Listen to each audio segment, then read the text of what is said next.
I'm Adam Mast with Cinemast.net. And I'm Sheldon Demke, and we're here in Vegas. Yes, what are we here for, Sheldon? We're here for CinemaCon. CinemaCon is presented annually by NATO. NATO, yeah. Which stands for the National Association of Theater Owners. Not to be confused with NATO. So anyway, we come every year. We're huge fans. And basically, just to set the stage, what CinemaCon is about is all the major, it's for the exhibitors. Yeah, the movie theater all the big exhibitors studios come together. From all around the world. To exhibit their wares. Exactly. So we've got companies like Barco and Dolby and all these major companies showing off the latest and greatest in movie theater technology. Of course, as you stated, we are here for the studio presentations. All about the movies. Which are absolutely amazing, which we'll be going into in a little bit more detail soon. But let's talk about what we saw first at All right, CinemaCon. so day one, we had a big luncheon with a very special guest. A very special guest. It was Frank Marshall. Frank Marshall. Famous producer who got his Huge start producer. working on Raiders of the Lost Ark. That was his first major motion picture. Phenomenal. He received an award. Yep. I believe it was the International Filmmaker of the Decade Award. I believe you're right. Very prestigious. He's got a lot of really big movies coming out later this year, including the BFG, which was written by Melissa Matheson and directed by Steven Spielberg.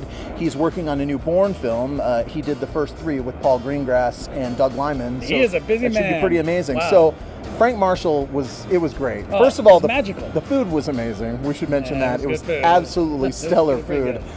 The Q&A with Frank Marshall was incredibly insightful. Obviously, the stuff I was most excited about was the Indiana Jones stuff. Right. Yes, he dished, but he said very little. Really, all he said was they are in the very early process of developing. They're going to meet in London soon to start work on the script. They don't have a script. They didn't even mention David Koepp, which I found interesting because everyone's saying that Koepp is already hired to do it. Beyond that, he said, you know what, Harrison Ford's not too old to play this role. No. They're not going the James Bond route. No. Harrison Ford's still Indiana Jones. And the only thing he would really say specifically about the story is that it would follow the events in Crystal Skull. We don't know what that means. We don't know if that means Shia LaBeouf's back. I mean, we don't need to go there in terms of what we think. But it was great.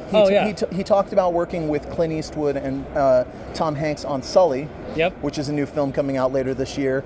All in all, totally insightful. It was a thrill. We bumped into him in the lobby. I couldn't even say hi to the guy. I was like, I mean, the guy is such an icon. He's worked with some of the greatest movie makers of all time. So hopefully we'll bump into him. We won't be shy and we'll shake his hand, maybe in the urinal or something. Anyway, we're having a great time here at CinemaCon. And we've got plenty more coming at you. Stay tuned with Cinemast.net. I'm Adam Mast. And I'm Sheldon Demke. We'll be right back at you.